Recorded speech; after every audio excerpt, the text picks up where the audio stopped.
individuals, certain persons. Again, it starts with so much ambiguity. That's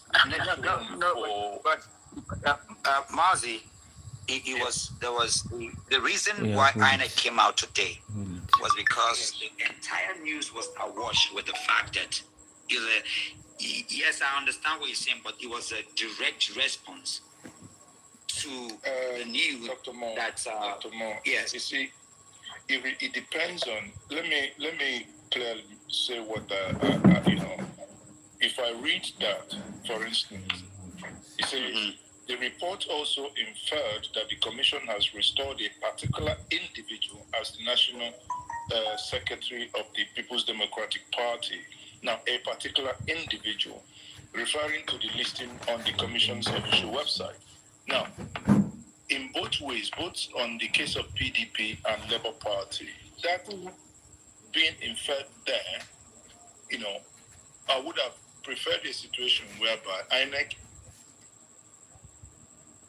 is bold enough because they know what they are talking about to say Mr. A is not. Do you understand? I mean, because this is the ambiguity that I believe creates this whole thing.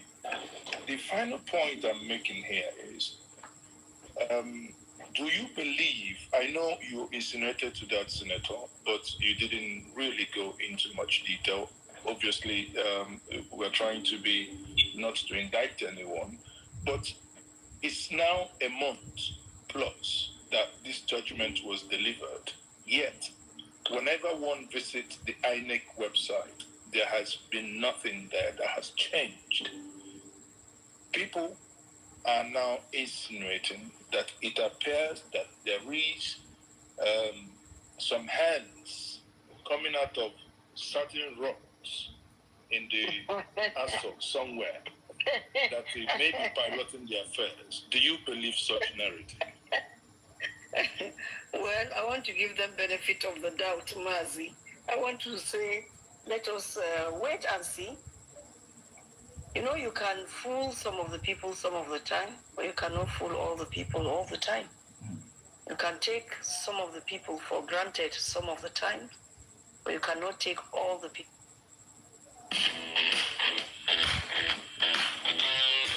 You can call your husband.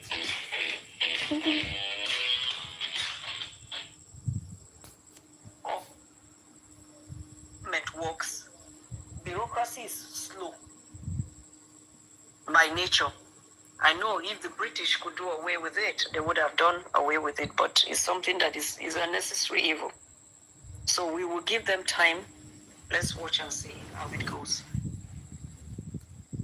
But like you rightly pointed out, 1 month is a long time, but we are patient enough to wait.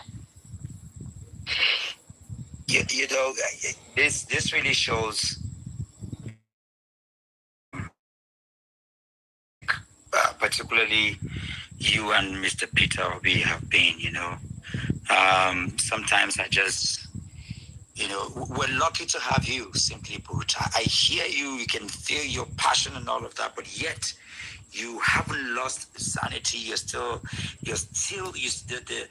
essence of democratic ideals still reverberates through you because, the country is somewhere where sometimes you begin to doubt yourself and wonder, what's going on here? When you go through what is happening with the food crisis, you go through what's happening with the security, now it's not even the people on the street that are crying anymore. It is the security chiefs that are coming out to say that our enemies, the bandits and the terrorists, they have more superior weapon.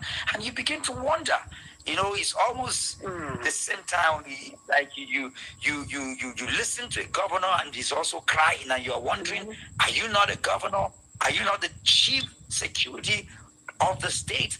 What is going on here? This is how our country, sadly has placed us in a place of confusion. But I'm thankful and also hopeful just listening to you tonight answer these questions with so much passion, but yet you haven't lost your sense of value. And that's the only hope we have. Sometimes I read through the threads on your Twitter and I see how impatient we have become. Sometimes we get to the point of insulting you, like we insult Mr. Peter Obi, and but yet you haven't lost it. Mr. Peter Obi hasn't lost it yet, and that is the only reason we know that there is still a future for us. Jack is still here. So for the sake of our time, and we'll take a question from you, Jack, and then we'll move through 2 or 3 other people before we close them for today, and we really advertise, for next week, and ensure that we have thousands of people join us here, because people have been waiting for this. Jack? Dr. Mo, good evening. Thank you for the opportunity. Senator Nanadi Usman, good to have you, ma. Thank you very much. It's always a pleasure to listen to you every other time. All right, so mine would be, I have looked at the judgment myself, right? I was at Transcorp the other day, but I have a few concerns, right? And my concerns has to do with the constitution of the party itself, right? I'm wondering if, because you said that INEC actually notified, Labour Party, you don't have leadership and all of that. And then Governor Alex Otti was advised to set up a transition committee and all of that. But, I mean, if you also listen to the other side, their argument is that none of the persons that took actions actually have the constitutional right to do that based on the constitution of Labour Party.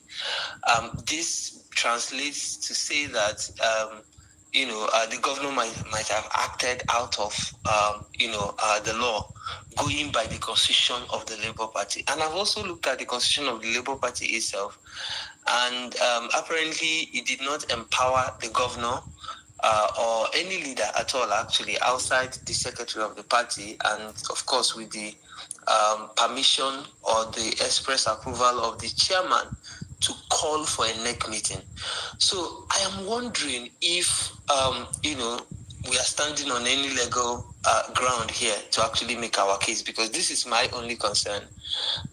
Looking at that from that perspective, are you worried? Are you also worried that, the purported convention that took place in Nnewi, which I was actually at Nnewi at the time, also had the endorsement of Governor Alex Otti at the time.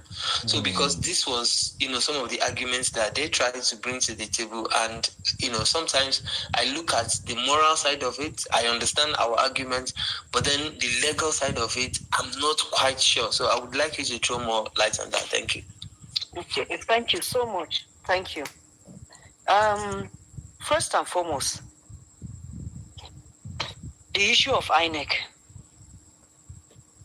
Like you rightly know, if INEC did not feel that Abure's tenure was over, why were they not allowing him in to attend meetings? He had to go to court to get a court order to bring him back to be able to attend meetings. That's number one. Number two, I am sure you are aware that the constitution of the Labour Party, it has been so doctored times and times and times again, to the extent that right now, the way it is, 2 people can decide the fate of Labour Party. There are so many versions of the constitution of the Labour Party. And that is one of the things we, as a committee, were to fix, to get one standard constitution that everybody can read and understand, where power is not concentrated in one hand or 2 hands. No. Because the political party is supposed to belong to all of us. If a political party is a vehicle for people to win election, If two people own the party, on the day of election, they stand in their polling units and vote. Can they win election? No, they will not win. Now, the issue of Governor Alex, whether he acted rightly or wrongly, one thing they've not been able to change is the statutory members, the statutory delegates to the National Convention. You know who they are? Representatives of the TUC, representatives of the NLC, the governor, his deputy, our members in the various state houses of assembly, our members in the House of Reps, and our senators. So if all these people come together and you say, because you, two men, Abure, your secretary, and your NWC, you think you can stand on one side, and all these other people, you say they don't make any, I'm not even counting PO, because now they can say PO is not the president, so he does not have a vote. Let's keep PO aside. Let's even go by every political party. How is there any political party in this country that has members of the National Assembly, States Assembly, they are elected governors, that they are not members of, they are not statutory members of the National Convention? No. So our own cannot be different. They kept changing the thing, and I need you to go and verify. As PO will say, go and verify how many versions do we have of the Labour Party constitution. This matter is really, very, very unfortunate. Nobody is against Abure. Abure has never contested election in his life to be where he is. And I need you to go and verify. How did he become assistant secretary? How did he become secretary? How did he become acting chairman? How did he become chairman? Please go and verify. Wonderful. Has there ever been a time when congresses were conducted, he went to his local government, participated in the congress, or his arm of the NLC voted for him? No, there is a slot, you push him here. Somebody died, this one moved here, that one moved there, you push him there. And you go to where? And we are saying, no, let's not continue like that. Wonderful. Let it be open that anybody, if you think you are popular, go. Start from your ward. Participate in congresses. Get to the National Convention. Come and contest election. If people like you, they vote for you. Yes, sir. Please, is there anything wrong with this? If there is, educate me. But I think that's how it should be. Did I answer all your questions, or did I forget anything? Well, I think you're doing a good job of this, giving certain clarities, because Senator, you can from even your answering and even the questions that have been asked, we can see the bigger picture of where our country is in a smaller nucleus.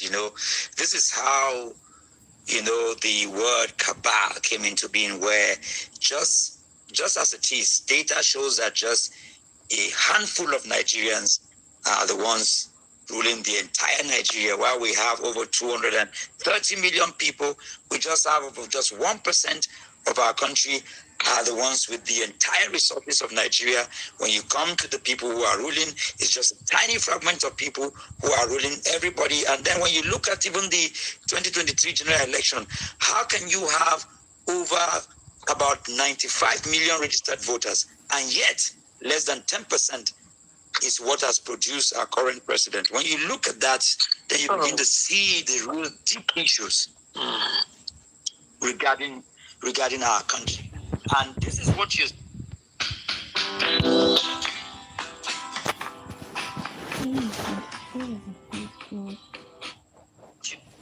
of cabal, not more than one or two people. When you look at the regime after regime, this is what you see, and this is what we are up against to break. Anyways, you are giving us what we need. We'll take an input on the question from the Nigerian citizen. Nigerian citizens, the mic is yours. Thank you very much, Dr. Mo. I really appreciate putting this together. Thank you very much, Senator Usman, and your team, and how you have been able to weather this storm up until this moment. I'll just say first that Nigerians are behind you. Well-meaning Nigerians are behind you. Thank you so much. My biggest concern every single time will be how I'm hoping that the average Nigerian will be courageous enough to actually do what is needful to really take back our country. The country has gone to the dogs, and what that means is that every one of us, myself, yourself, everyone here, we need to be a little more radical in our approach to these things, because if you look very closely, the people that want to destroy this country, they are not holding back at all. Classic example, the way Abure is going. Abure is suspending the sitting governor, right, from the part of the sitting governor. It's obvious that they are radical in destroying the country, and that's why when Dr. Mo asked about maybe going to the security agencies, at least for the record, right? We need to. I believe that we need to begin to think outside the box, right? Yes. For example, INEC is dragging their feet. Someone needs to go and tap INEC at the head. How they used to do it when we were younger. You go and give somebody a knock and say, "Oh God, go and do the right thing." You know? Yeah, because really, I remember that so clearly. Exactly. As a kid. Yeah. So I feel we need to be a little more radical in making people move, because I'll say this: every day that APC remains in power, somebody dies, and I'm interested in helping less people to die, right?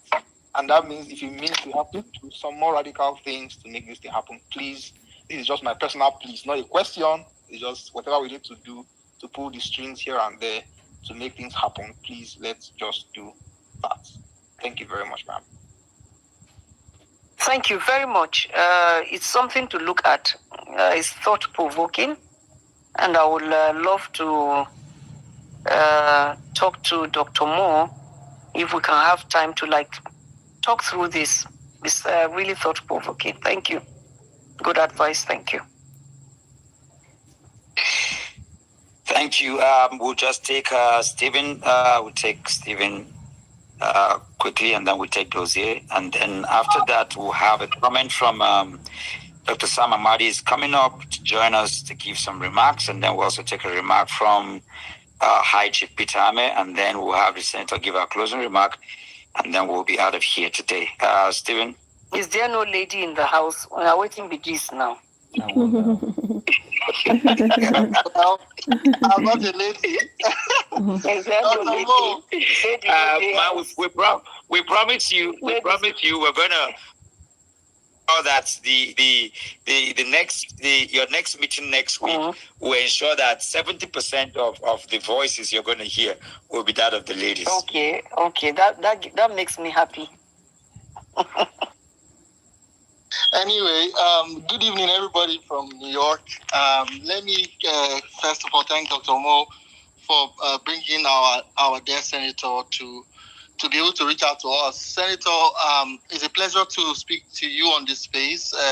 Thank you. Most of us on this airwaves, we know each other. We've been fighting the battle on the streets of X and beyond. But thank you for your courage, for accepting this very critical role. I can imagine how you've been dragged here and there. You were very quiet, and now you are getting attacked unnecessarily. But I want to thank you for your courage. We need more people like you for our country to become a reality.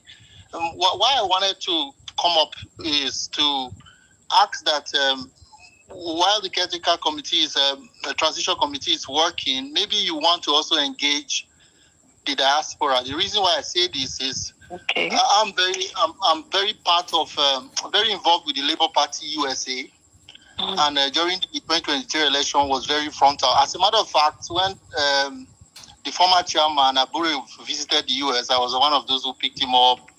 We did a tour, in America. From DC, we went to New York, many places, just to engage the diaspora, because we played a big role in the 2023 election, particularly in the United States. Certainly, that's true. So that demography is still there. There's a confusion now because the former chairman is still trying to hold on to the committee that is set up for the US particularly. And it just makes we have a WhatsApp group, they are basically arguing, holding water for him, even the current chairman or the former chairman that is there, leading to a lot of fracas, particularly the US. There's confusion. So I want to ask that whilst you are fighting on the local level, there's a very big group called the Diaspora Obedient Labour Party. The advantage that we have is that we have reach, we also have money, we can also help you in many ways beyond what I can say on this place. So please find a way to engage I can speak for the US particularly because that's where I live. But beyond that, let us be. This space is good, but find a way to engage the Labour Party diaspora particularly, and I think that would really help. And we are praying that this whole thing will be resolved. My concern is, Papi said something today that P2B should solve the problem in Labour Party. And I made a tweet and I said, this is a direct confession that the government must have a hand in this thing. Yes. For them to be asking PO to resolve it, that means I suspect they have a hand in it. So whilst you guys are working with INEC, if you need to make a loud noise, Dr. Mo is here. He knows how to reach us. Make us help you. We will help you move that. Put your voice out there because we have millions of us, And I want to thank you for all you do. We are hopeful that a new Nigeria is very, very possible. Thank you, madam. Yeah, thank you so much. Thank you. Dr. Mo, this is the second thing you and I have to talk about, please. Absolutely, yes. I will even take time off here during the summer. Yeah, we'll do. If I can take some time during the summer, maybe like a week or so, to go visit in the US and see some of the groups, I think is doable. First thing, go to court, get that. Yes, and the good thing is that also, just like with Mazi, I've had the rare privilege to have traveled across 17 states with Mr. Peter Obi, so we can easily connect the dots, and ensure that we harness everything that Mr. Stephen is talking about. So we'll get on it and ensure, we do that. Yeah, thank you. Jose, please just take it up. And I'm so, Eichmann, you've been here very long. So we'll just take two of you quickly and then we'll take the remarks. And if they're not here, Sister Nanadi will give our closing. Yeah. Good evening, Dr. Mo. Good evening. Good evening, Senator. Thank you. Good evening. Good evening. I've been on the background trying to understand what is going on with my beloved Labour Party. And I have monitored closely your activities with my president, the one I voted for in 2023. I've monitored closely what you guys are doing, trying to follow up on him, encouraging him and stuff. I'm going to speak out of anger tonight, because to be frank and honest with you, I'm one Nigerian who looks out for a day when Nigeria will be the Nigeria for everyone, irrespective of whoever your father is or whoever or who you know or who you don't know. I am very, very angry in my spirit, and I like the way diplomatically my president, Mr. Peter Obi, yourself, Dr. Mo, and all of you walking around with him. I like the way diplomatically you guys go around the Labour Party issue. But as a Nigerian, a born Nigerian, bred in Lagos, who understands the tribes in Nigeria, who understands the game played in Nigeria, who understands the Nigerian mentality, I am not going to say that I don't know what is going on in Labour Party. I understand the plans that are on ground to make sure Nigeria is a one-party system. Mm-hmm. And before I go on, I want to draw your attention to certain people that are on this space, whom I've listened to them on some other spaces, and they speak evil. They are so self-centered about the better Nigeria, the worst Nigeria. They are enjoying in the nonsense because they are still blinded by maybe this man is my brother or this one is not. They are not interested in the good Nigeria for every unborn child. They are on this space, maybe monitoring, or maybe they have recovered and they have seen the light that there is nothing in this grabbed system. So I want to welcome them, but I want us to look out for these people. They are here and I can see them clearly. Now, going forward, I want to quickly draw your attention to the fact that as a Nigerian, a full-bred Nigerian who is not even interested in leaving the Nigerian space, I love this country so much because I believe there are potentials in this country. I believe that, I mean, if you step out of Nigeria, you see the material that is being used by civilized nations coming from Nigerian space. The best of the best are Nigerian.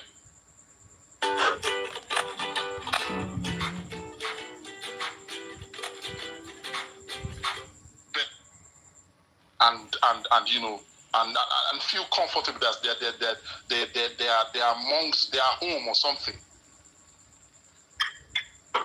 We are in a nation where we want to act all diplomatic. I like what my president is doing, Mr. Obi. I'm just watching him. But I'm a Nigerian, I'm going to tell him. It is because of him that I'm just quiet. There's hope. When I look at him, I see hope every day. So I'm just calm in my spirit. But I'm going to say this. I know what is going on in Labour Party.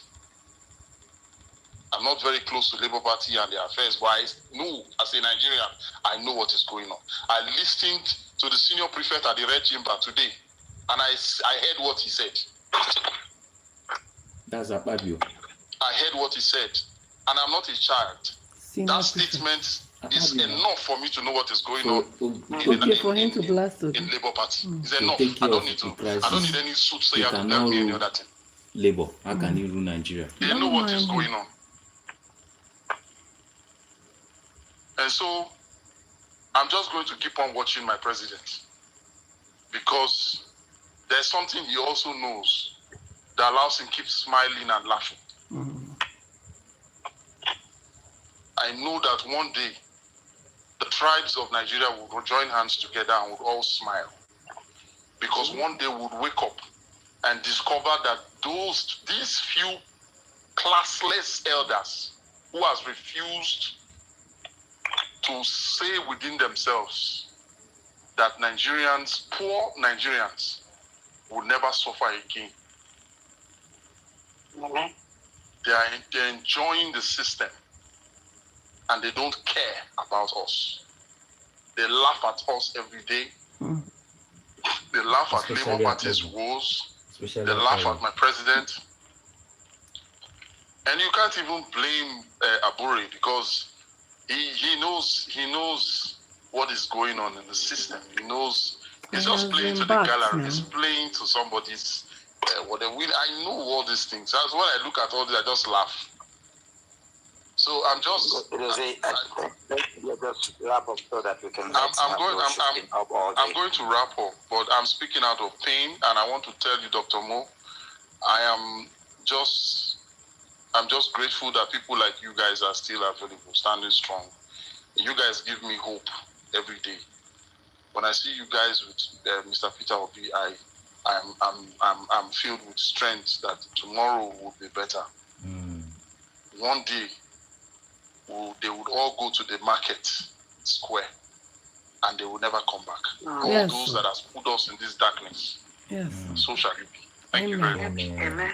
Amen. Thank you. Thank you so much, my brother. Thank you. Can I make a comment? No, let's Eichmann just take a minute or two, and then you can wrap it up. All right then. I can't find Dr. Sam Amadi here, but once he does that, then you can give us a closing. Eichmann. All right. Good evening, Dr. Mo, and good evening, Senator Usman. It's a privilege to speak to everyone here, and also to speak to you, ma'am. And I love the way you're responding to the questions and everything.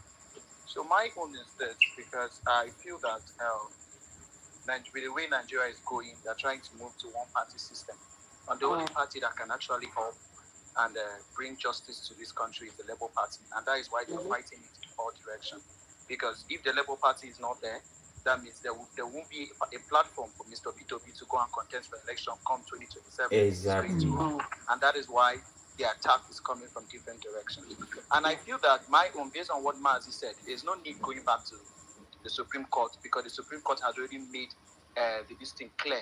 Even when they were saying it's very clear, the Supreme Court has said that the Labour Party should go and fix their hole. It's now left for the Labour Party to now fix the hole, and which you've mentioned that we are going through a process. So, and definitely we are right there. But I don't feel going back to Supreme Court to ask them to give another verdict of what they've said. It's not for me. It's not the right way to go. It's not the most important thing to do.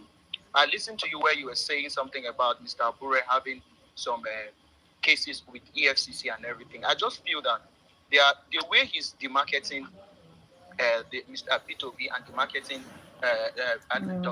Governor Alex Uti and all that, we need to have this record so that we will start calling out the EFCC. And then we'll let them go and bring Mr. Abure and start asking him questions on all the fraudulent activities he has been doing in the Labour Party.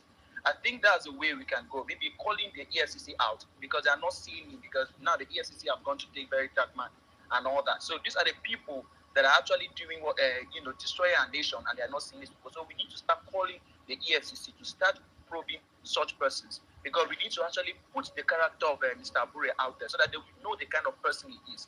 I think that will also help us to actually break down some things that he's trying to do, because it's quite obvious that he's dancing to the paymasters. And what the Nigerian senator said this evening is crystal clear, and that they are the ones that are sponsoring this man. So I feel we need to start to be radical in our decisions, in our actions, so that they will know. And we need to start moving out, because there was something that Senator Ereti said, that the youth are always, we are always coming on air, we are talking. We need to start mounting out and be demanding for electoral reforms and a lot of things, so that they will know that actually we are serious and we mean serious business. So that's all I have to say for now. Thank you.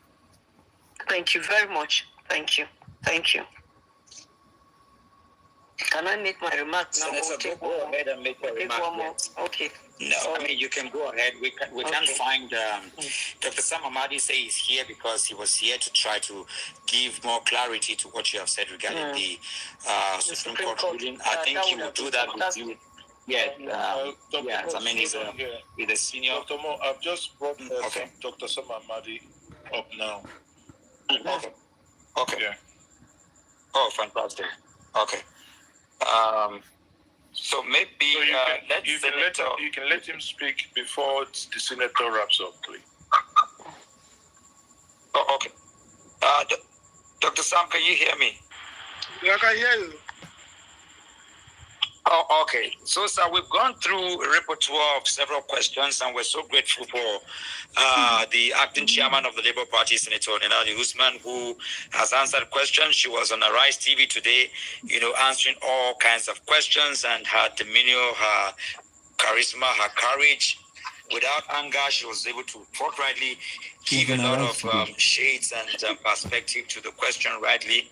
And this is the first time, and so we're so happy that she's taking the bull by the horn after coming out to sanction the former chairman of the Labour Party, Barrister Julius Abure. Now she's on TV giving clarity, and she's here on the street of X space.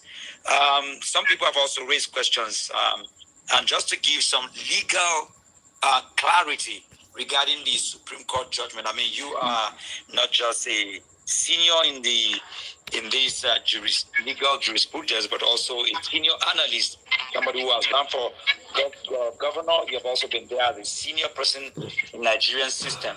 You know, you can give an objective balance to the thousands of people that are here regarding the Supreme Court judgment, regarding where we stand both as a party and where we are as a people before she can give our closing remark. We needed you to be able to come in on that. Okay, thank you very much, and thank you, everyone. Just quickly, I think it's clear. Two things. One is that the Supreme Court, by nature of the case and the following the decision they reached in the PDP case, were not definitive as to say X is removed, Y should take over. Expectedly, they didn't say that. But I think they were clear as to the fact that Abure, because the appeal was an appeal against Abure's High Court decision. So it was clear that they found for Senator Nanadi and therefore ruled against Abure. Now, what Abure and others have used for media is the idea of the party should decide, which is Supreme Court saying, of course, some of us have a problem with that decision, but Supreme Court's position. Supreme Court position is deference to party, which is important, but what they have not done in many of the cases is to define that deference to party does not mean that the Supreme Court cannot determine A and B who is, but they left the principle. So the principle is the party that determines is candidate. But in this particular case, they have ruled against Abure, who came in on the order of a high court that the Supreme Court has validated. So that order doesn't hold. Now, I think the problem is with INEC, and because INEC is transactional, and this is what I've been fighting since 2019.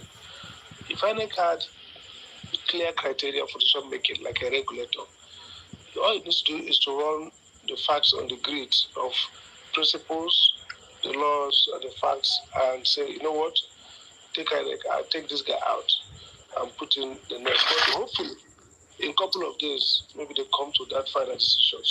So clearly, the law is on our side. The Supreme Court judgment is properly interpreted to nullify Abure and validate Nanadi Usman, but not saying so expressly as throwing back to the party to make that decision.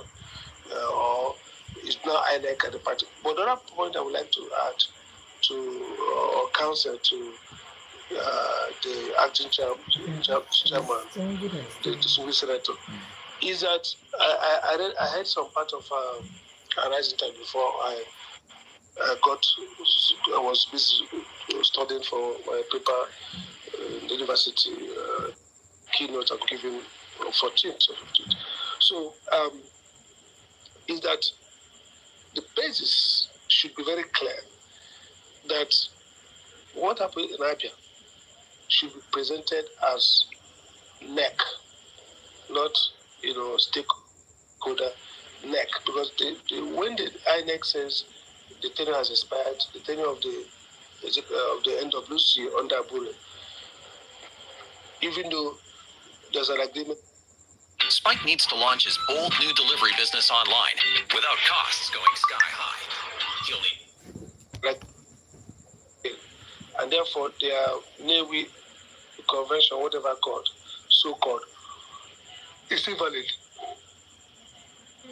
The only organ left to act is the remainder, very careful, very important, so that for future conflicts is the remainder of the NEC. Now, the NEC, under Labour Party Constitution, constitutes of both the NWC, the chairman, the secretary, the governor and deputy governor, where Labour Party has those, the chairman of the NLC and TUC, the certain secretary of NLC, the woman leader of NLC. This man is tired. Those are the NEC. The state senators, House of Reps, legislators in the state are not NEC. under the Labour Party constitution. So, what happened in Abia was that this leftover, the governor, who is a NEC member, and this other, the NLC and TUC, and the deputy governor, and of course the BOT chairman and secretary. About 9 of them. Yes, I community of the woman leader of NLC, I think the secretary of that so there are about 9. So they are the ones who legally acted on behalf of the party to constitute this acting committee, this committee now, national committee. So the P2P as the leader of the party, all the other stakeholders who observed, who participated in the form not of decision making. The convener is the governor and this statutory NEC member. So they have the legal authority to act. So when the Speaker says, as the party will now decide for itself, so the party has decided for itself in the face of the expiration of the NWC, because how it works is that at the convention, the party elects NEC and of course NWC. NWC acts for the party, takes decision for the party under the control of the NEC, and until the next convention when their tenure runs out at the election. But whenever the NWC cannot act because it's not properly constituted and we've not gone to convention, the NEC takes over and appoints a transition whose job will be to do this. So I want us to maintain that line of so we don't say stakeholders or so. Basically the remainder of the NEC, so that the language remains consistently legal and constitutional, which is thankfully OT as governor, deputy governor are members. So that's what happened in Abia. It's not like leaders of the party. No, it's that the statutory members of NEC acted in line with the constitution of the party They should have done these things before. Now, the national committee. So basically to say the judgment of the Supreme Court favors us, but by its nature not definitive or declaratory, basically declaratory, did not say so person stop parading yourself, so person. It's now for the INEC to take cognizance of this scenario I've mentioned, to now recognize that the party has taken decision, the tenure has expired, the party has acted, and that action is valid in line with the Supreme Court and also in line with the Constitution. I think that's what I would like to say now.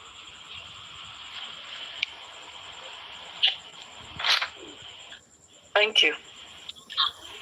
Thank you very much. Thank you so much, Dr. Sam, for that. Can I talk? Yes, you give your closing remark now. I just want to thank Dr. Sam and to say that when we're back next week, you will also be here because we would advertise well for more people to gain this clarity. Madam Senator, go ahead and give us your closing remark. Thank you so much, Professor Sam, for explaining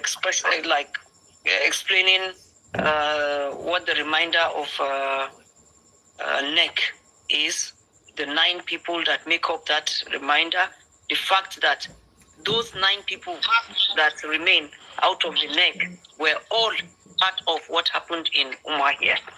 And to say once more, Prof, that if the court says that it upheld the appeal that the caretaker committee I had brought to them, I think that is very, very instructive.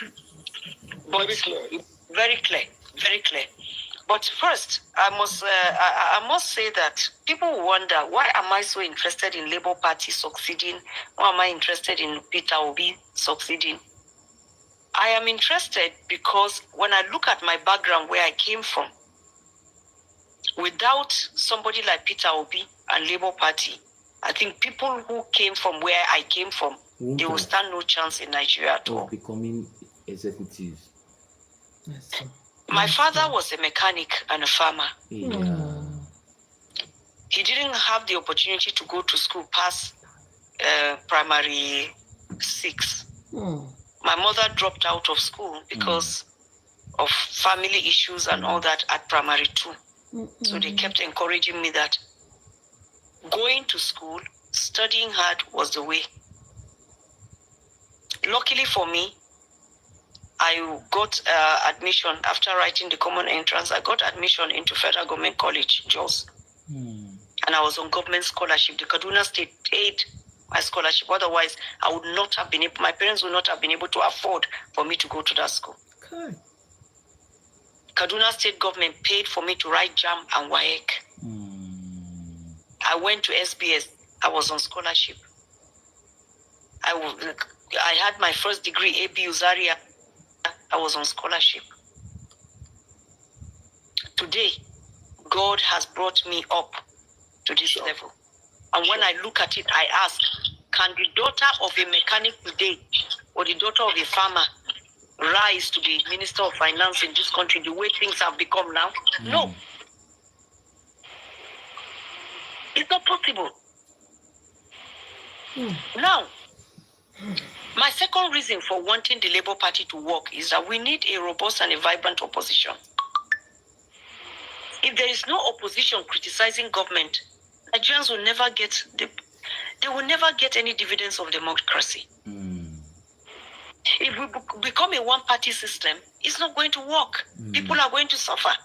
And they are even within that party, by the time you grab everybody, the good, the bad, and the ugly, put them inside one party, there will be implosion. It will implode. Fabio's remarks today, honestly, I was sad. I was really, really sad. And that is why I feel that, yes, we are trying to fix things, but we also are trying to make sure that we bring everybody back together. Please, let's sit down and reason together. Whether you were on this side or on the other side, that's not the issue. But this doesn't work. Let's come together. Let's forgive each other. There is no victor, no vanquished. For me, if I'm allowed to do what I should do, it's not for me to sit permanently as chairman of Labour Party. No, it's just for me to help organize congresses from the ward right up to the top, so that we can have credible leaders come and take over the party and move it to the next to the next step. And I think it's something we must all be committed to doing. We have to forgive each other. Those who are, let's stop fighting. Because the more we fight, the more they are able to take advantage of us. The documents on Abure that show what he did, where they are, Dr. Mo, I'll make them available to you. Whoever you want to show them to, you can do that. Yeah, she's crying. Lastly, I just want to thank everyone for your patience, because it took me a long time to be able to get I kept changing sources of Wi-Fi and all that, but you were patient. I really appreciate you. May God continue to bless and keep you. Amen. Thank you so much. God bless you. Thank you, ma'am. Thank you. Thank you so much, ma'am. Thank you so much. I mean, this is past way after midnight, and I followed through your trajectory from, early morning today. You've been up until you went to Arise, and this has been your routine since you took over this mantle. Is phone calls upon phone calls, different expenses. You're taking on a lot, but again, this is the price for, the new Nigeria. Dr. Sam, thank you that we can always run to you, Thank you, at every point in time without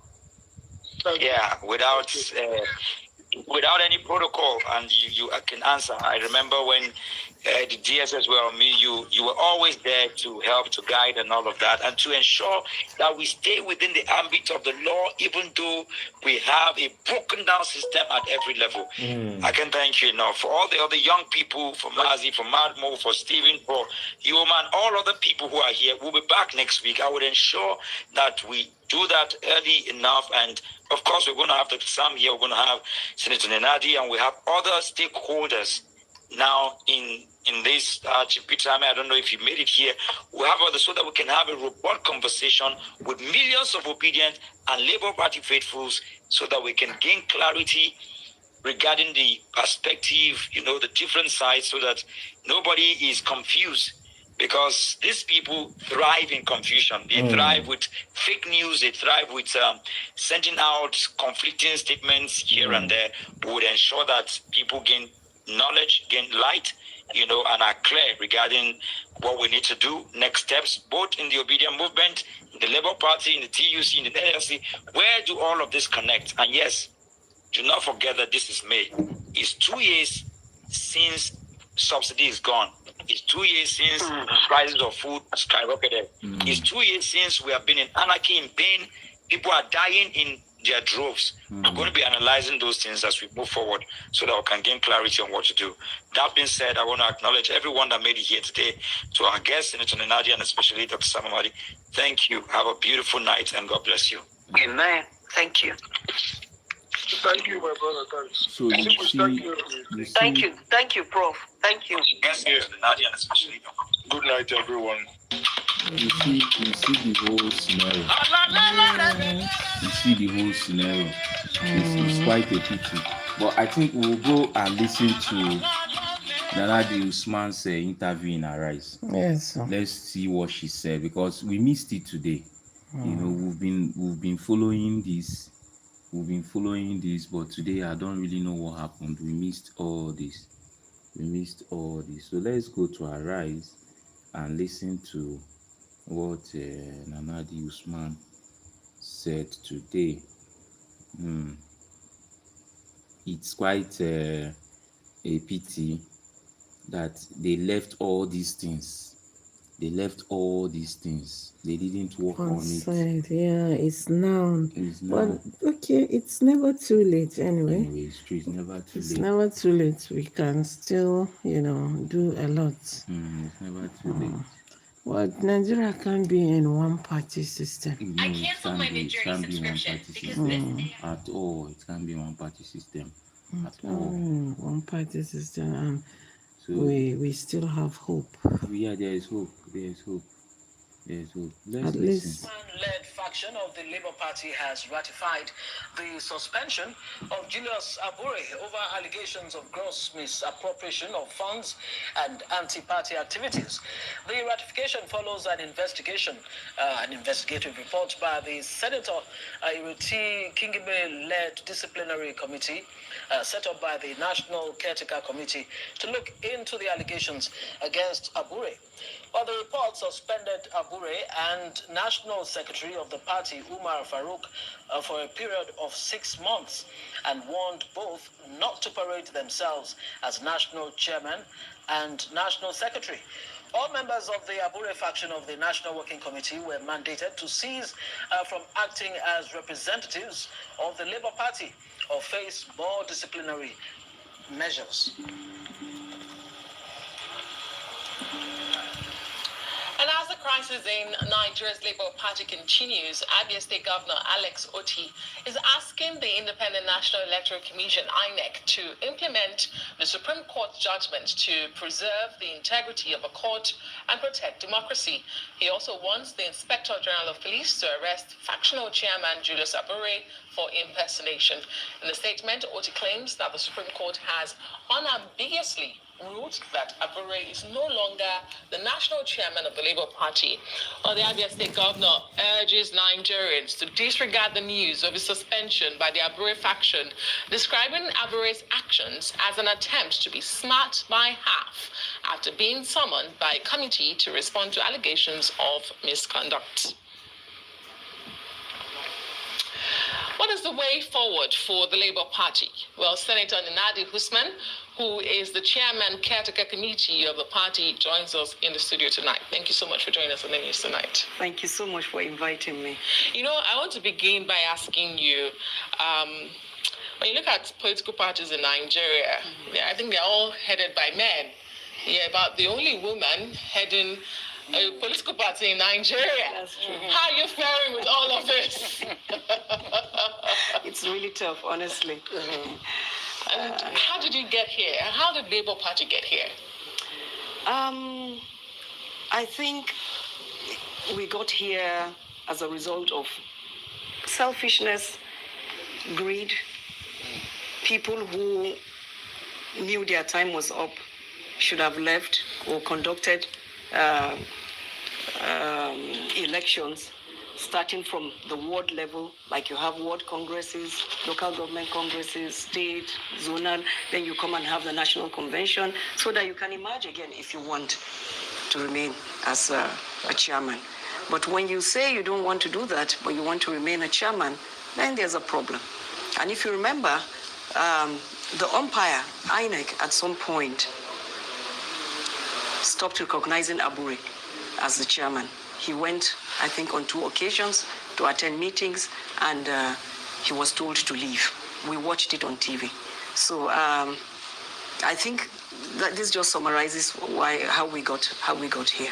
And it's really unfortunate because many Nigerians, not a few, are hoping that, Labour Party will be able to, take it a notch further in terms of our political democratic ethos. But it looks like as is with the APC, the PDP, so it is with the Labour Party. But first off, I need you to clarify this because yesterday, Julius Abure said you're not a card-carrying member of the Labour Party. As if I knew that was going to come up. And therefore, he would not, bother to suspend or to expel you. I need you to clarify that first off. Are you a card-carrying member? I am a card-carrying member. Party? And as if I knew you were going to ask me, I decided to come with my card. Fantastic. So at least you have seen it. Great. Registered, signed, sealed, and my Great. Okay. Yes, I'm from Kaduna State. My ward is Jere South. My local government is Kagarko. And my polling unit is Fada. So you're a card-carrying member. Yes. Now, okay, that's it's good that we clarify that. The Supreme Court, the highest court in the land, has ruled on an issue and said, look, this is the internal affairs of the party, whether it be Labour Party or any other party for that matter. But in spite of that, you still haven't been able to, find it within the party to, look for that internal, system that you can use to resolve your internal party issues. Well, as I said, it's all out of selfishness. Because if the party is supposed to fix what is wrong internally, in the absence of having done or conducted congresses from the ward right up, the only other people that you can rely on to take decision on behalf of the party and choose leaders are delegates that are qualified to do that. And who are these delegates? The delegates are members of the National Assembly, that's senators, members of the House of Representatives of Labour Party, members of states, houses of assembly, and the one governor we have and his deputy. And these are the people that came together to decide that henceforth we want to have a caretaker committee saddled with the responsibility of going to organize congresses right from the ward to national convention so that new leaders will emerge. I cannot emerge as chairman because I can't succeed. I'm just, Senator Darlington and I, what we are told to do is just go and organize the party, let it have structure. Right. If you remember, when His Excellency Peter Obi was contesting to be president, most people kept saying that Labour Party has no structure, Okay, we want to now go and put the structure. If INEC itself says you don't have your structures, all the structures are, the people, their tenure is over. They have new congresses, elect new people. That's what we want to do. But are you aware, sorry, I need to just, butt in here, that on the INEC website, and this is why I looked at it yesterday, I wonder if INEC has changed it. I'm looking at it since again. That time. That on the INEC website, it's still clearly and boldly written that Julius Abure, based on court order, is... Yeah. Yes. And have you raised that issue at all? We've raised it. We've raised it. But INEC, like all government institutions, they have their own system of doing things, the bureaucratic way of doing things. So they have, I believe, systems and processes. So they are following it through. And at the end, when they are done, they would be able to take the decision to change it. And from what I'm told, they will need to have a meeting of the body of the whole of INEC to come together and take a decision. And I believe they will do that very soon. Okay. So you say Mr. Aburo's tenure has expired, which he denies. He says there was a convention that brought him back in Abia, and he calls in Oka, and he says your emergence in Abia is a charade. You accuse him of forgery and corruption. What specific evidence do you have against him? When you say corruption, I mean, the siphoning party money, what exactly is it? Yes. And for someone who doesn't recognize your committee in the first place, how do you hope to even enforce whatever your committee comes up with?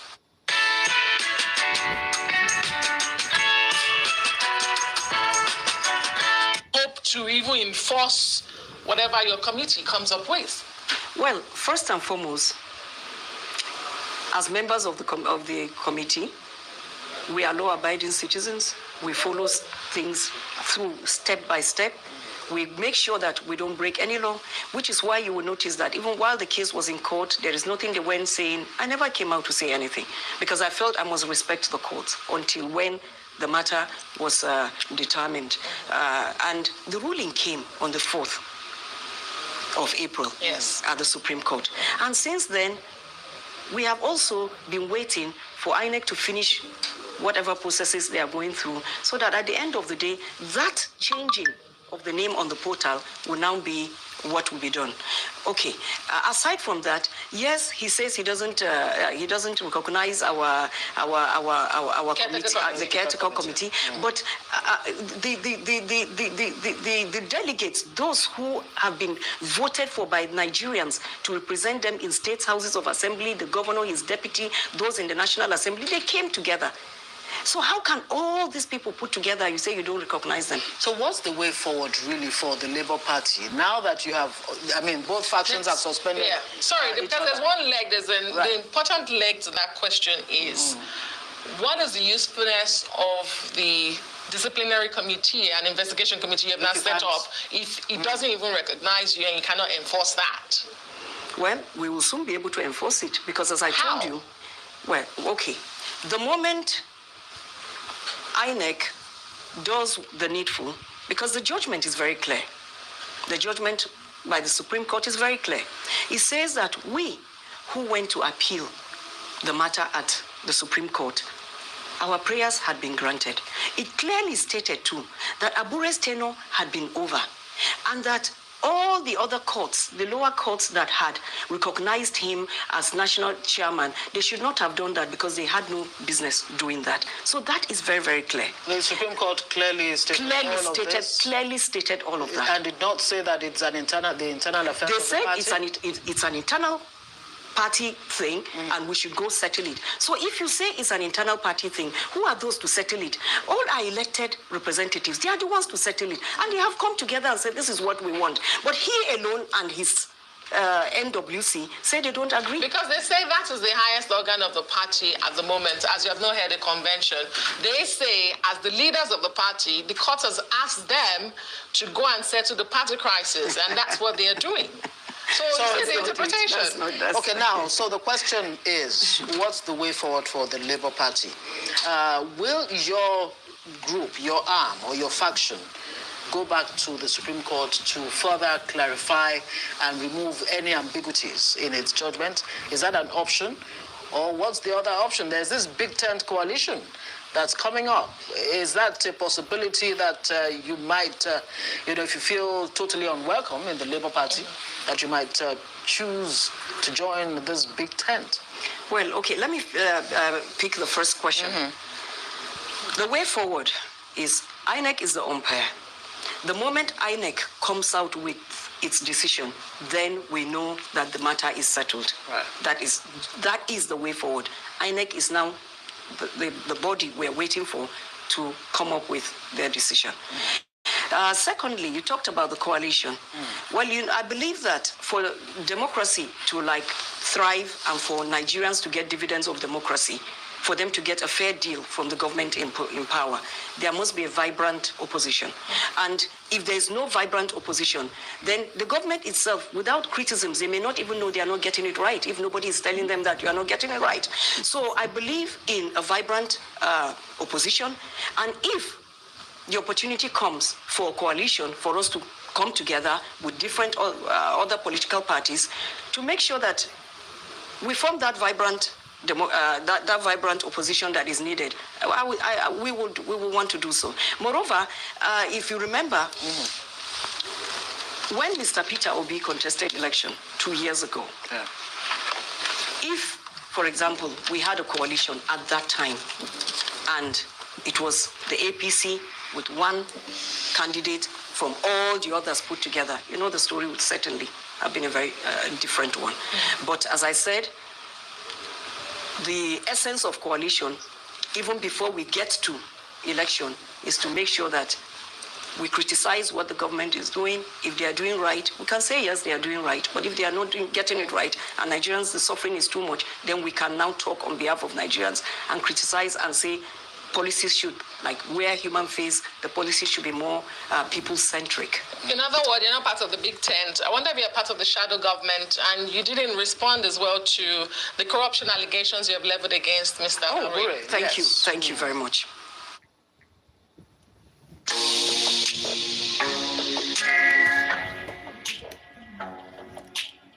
To the corruption allegations you have leveled against Mr. Abure. Thank you very much. Political parties normally sell forms to candidates or aspirants. So they had multiple accounts in which different monies were paid. All sorts of things happened. I didn't come with documents I would have shown you. And aside from that, for some aspirants, even after they had filled the form, bought forms, filled it, submitted, and even won primary election, other people were brought in, swapped. Those that won were removed. Letters were forged in the names of those that won, and they were thrown out, and others were brought in. All this, the police, there are police reports, everything is documented. So we feel our party shouldn't run like that. One of the pillars our party stands on is social justice. So if you don't like someone, or if you think someone doesn't have enough money, then don't, right from the beginning, you tell him you don't want him to contest under your political... Exactly, don't mislead them. I think it's totally wrong. Right. It's wrong. Okay. Very quickly, in 30 seconds before we let you go, I know we have to try to avoid saying that before we let you go. Are you the chairman caretaker committee, or the acting national chairman of the Labour Party right now, as things stand? As things stand, I am still the chairman of the caretaker committee of the Labour Party. Okay, because you're referred to as acting chairman. Well, sometimes I'm even referred to as chairman, National Convention Planning Committee. So whichever name is okay. It's okay. All right. Thank you very much, Dr. Nanadi Usman. Thank you very much for joining us. That's Nanadi Usman speaking. Yeah. So listen to this, because today... For a legal perspective on the opposition party's crisis is lawyer and Arise analyst Frank Tietie. Good to have you on Newsnight tonight. I wonder how much of the goings on within the Labour Party you've been following. Just spoke with the self-proclaimed national chairman in the person of Nanadi Usman, and he's saying he's relying on Article 14 2AB of the party constitution, as the Labour Party constitution. And just to give it some perspective, this section actually says 2A. It says the deputy national chairman shall assist the national chairman in the discharge of his duties. B. A deputy national chairman shall act in the absence of the national chairman and shall, in the absence of the national chairman, preside over the meetings of the party. That's the section that Mr. Nanadi Usman is relying on.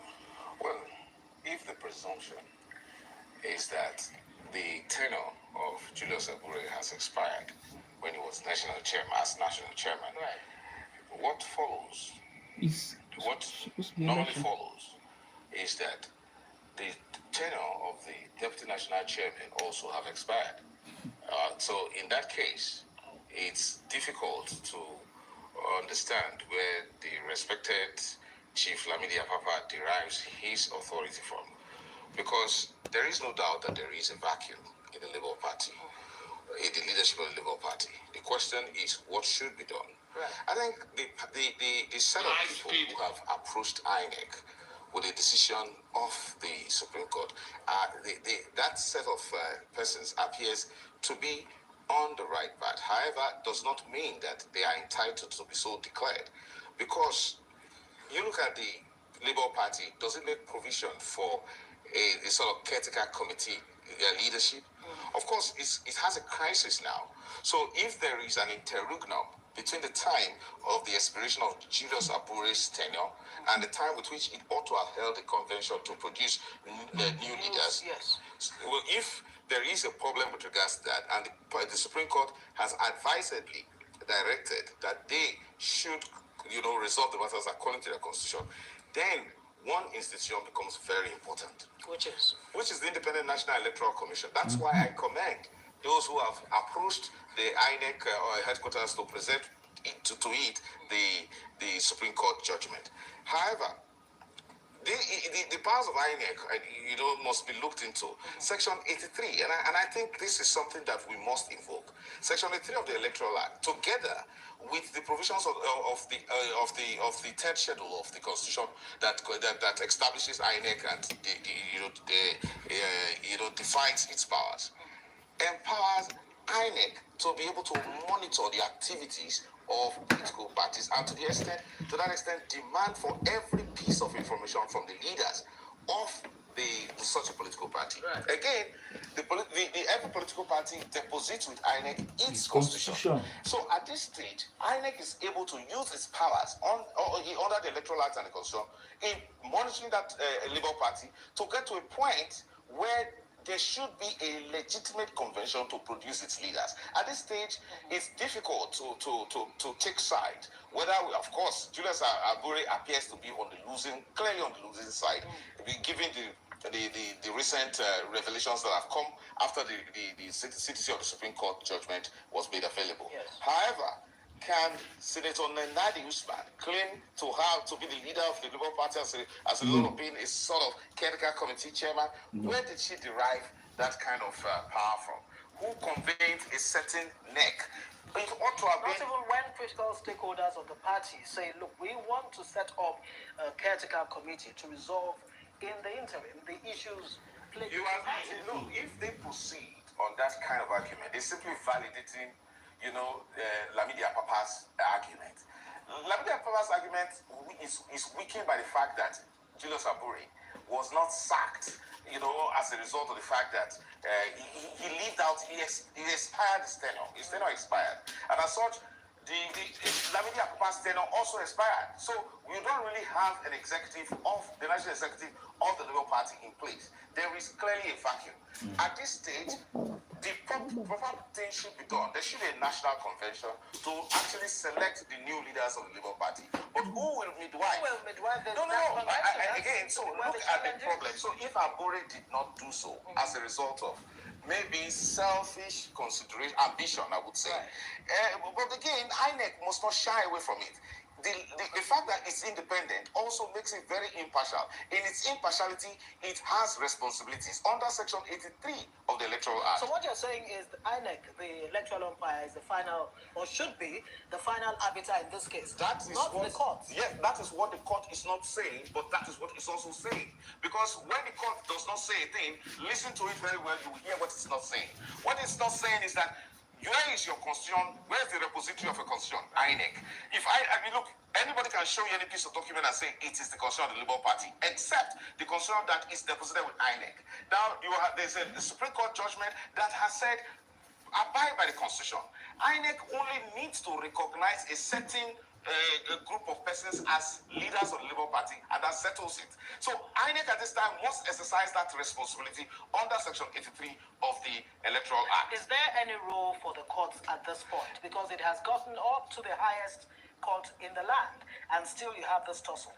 Should it still go back to the court? It cannot go back to the court. You see, the Supreme Court, stops short of reprimanding the two lower courts, that is the court of the court of first instance and court of appeal.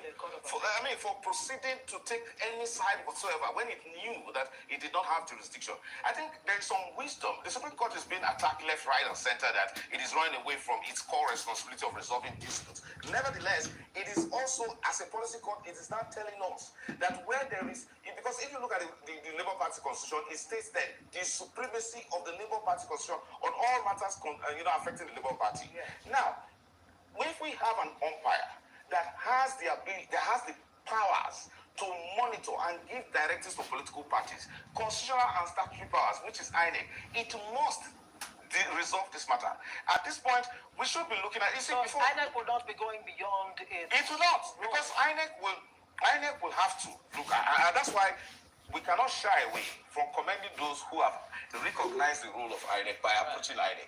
But does not mean that INEC should in any way give them any preference. INEC must now realize that, see, you cannot build, something on nothing. In that case, the Senator Nanadi Usman's emergence must be based on something that is legal in accordance with the Constitutional Labour Party. Now, Lamidi Apapa does not have any ground because whatever has affected Julius Abure has affected him. In that case, is he aware of that? Would INEC now recognize Senator Nanadi Usman because the Supreme Court said to have resolved a number of issues in her favor? Not quite. At this point, there should be a proper directive to the Labour Party that abide by the Constitution, by your Constitution. By the Labour Party Constitution, a national convention ought to... Who will give that directive? Is it INEC or... I think INEC can give... I think in this case, in subjective terms, I think INEC can give a directive on how a national convention can be held in this case. INEC must live up to its responsibilities. We'll see if INEC will step up to the plate. Frank Tete, lawyer and a Rise analyst, thank you very much. As always. To countless people across Nigeria who felt left out and left behind. Labour was a party considered to be one of the most responsible of the competing blocs during the 2023 presidential election, and whose candidate, Peter Obi, came a close third as the national results rolled in. Today, though, the Labour Party, riddled as it is with divisions and challenges, is riding a public backlash and has taken such a hit that it is thought to be almost too dead to even think about competing effectively in the 2027 general election. Amid the endless squabbles, the factional national chairman of the party, Julius Abure, who for all intents and purposes has been removed by the Supreme Court, insists that he is still the chairman. And as he was summoned by the National Caretaker Committee to face allegations of gross misconduct, financial misappropriation, impersonation, and anti-party activities, he proceeded to announce the suspension of some very senior members of the party, including the governor of Abia State, Alex Otti, and Senator Darlington Wokocha. And Senator Darlington Wokocha joins me now in the studio. Good to see you. Thank you, Charles. How does it feel to be suspended? I've not been suspended. What is this farce that is going on in the Labour Party? Well, thank you, Charles, and good evening, Nigerians. Good enough you're having me this night. And I'm sure that at the end of the day, I want to bring so many things to bear so that Nigerians will understand. First and foremost, the issue presently in Labour Party is that the former chairman, who was supposed to then, and even now, understand that a limit he could have operated vis-a-vis the Constitution of Nigeria, the Constitution of the party, and the Electoral Act, has refused to sit down to study his books.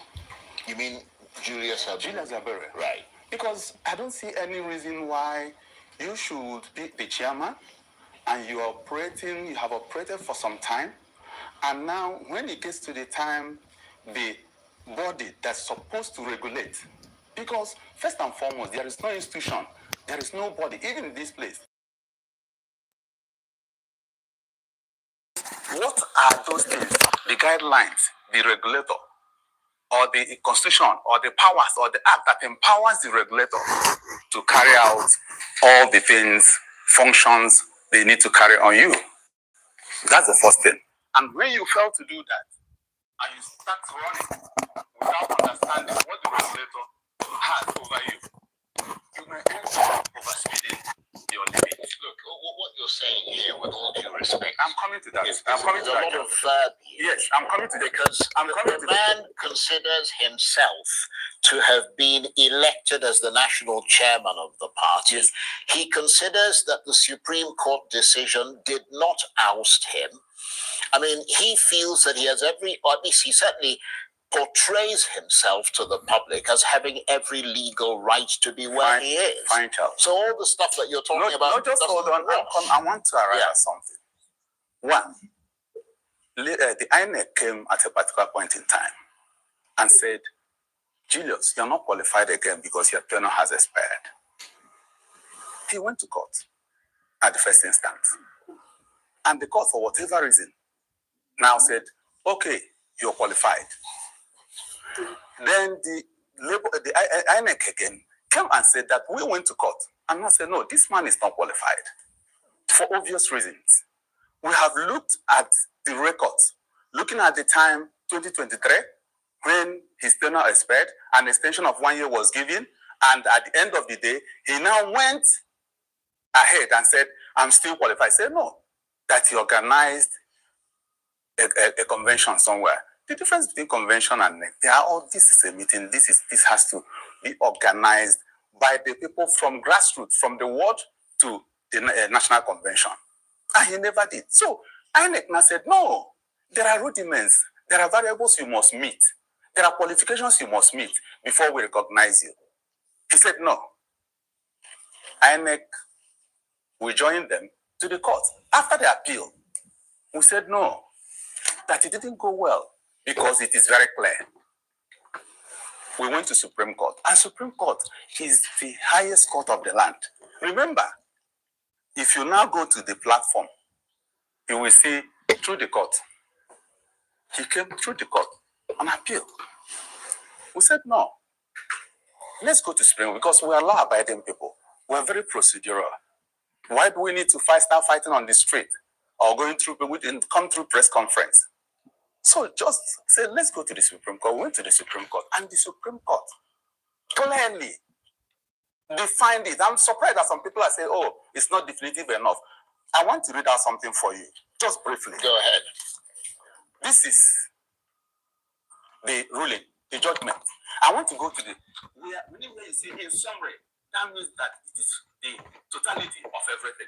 If you go to page 47 of this particular voluminous document, it said, in summary, both the trial court and the court below had no jurisdiction to entertain the suit of this first respondent, which main relief, as they both rightly observed, was inserted as relief number 5, as though it was an appendage. Consequent upon the foregoing, the decision of both trial courts and the court below recognizing his name was mentioned clearly, unlike other decisions. Yeah, finish what you're saying. Barrister Julius Abure, maybe there are some other Abures, they will still went further. The judge went further and said, as the national chairman of the respondent, I hereby set aside. When something is set aside, what does that mean? That it's gone. Set aside. Suit number, it didn't stop there. It made reference to the suit number of those appeal courts. And when you say FHABCS, in case there is any ambiguity, in case you do not understand, these are the reasons why all these clarifications were made. He said 127/2024 is hereby struck out for want of jurisdiction. Yeah, that is the court does not have jurisdiction to entertain the case. And that is the argument of the other side. Fine. That the jurisdiction of the court, that the court itself said that it does not have jurisdiction, and that it returns it to the party to sort out its problem. I'm still coming to that. I don't want us to isolate this because Julius Abure on this, because if you isolate jurisdiction alone, it then means you're giving it a very different definition. No, but I'm coming to that. Yeah, okay. But I'm coming to that because his name is being mentioned here. Nobody mentioned anything that has to do with Nanadi or this and that. His name directly mentioned and his position mentioned there.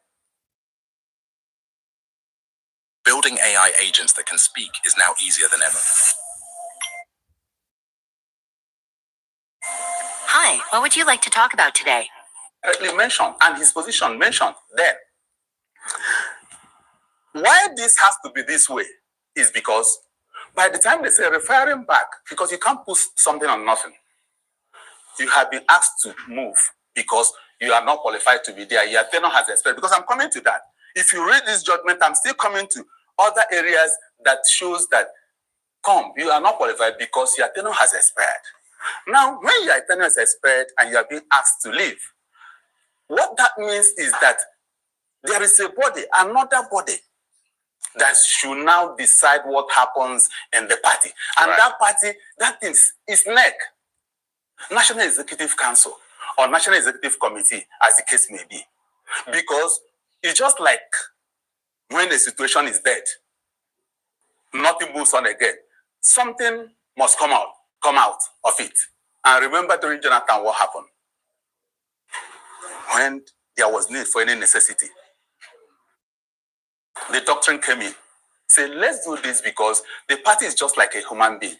Now, since this man is not there, there are people that are statutorily imposed with the responsibility of carrying out, which includes, according to our constitution, I will still show you the constitution because I will give you all these documents. It's like, look, the main thing here, yes, Senator, is the issue of the Supreme Court, yes, and its judgment. Yes.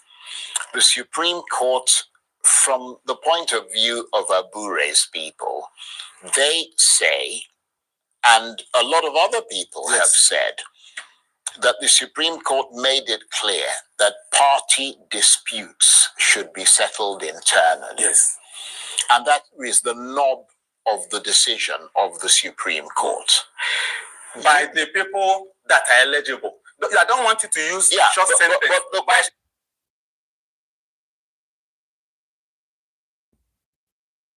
It's a very serious issue. So I told you before in the afternoon that this matter is not clear cut.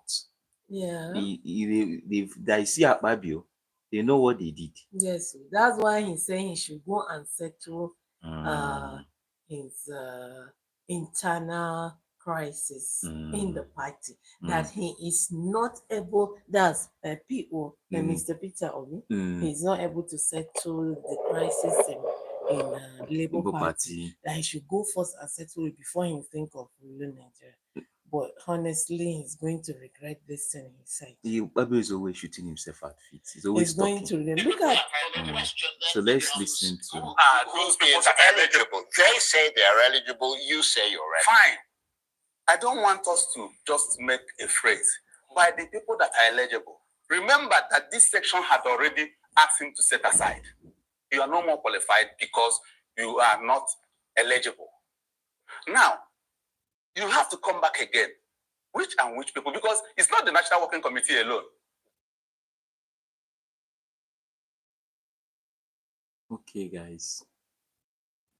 Today, it's Labour Party crisis everywhere. Yes. Labour Party crisis everywhere. So tomorrow, we'll continue. We pray that this Labour Party crisis is resolved. See you on the other side. Bye.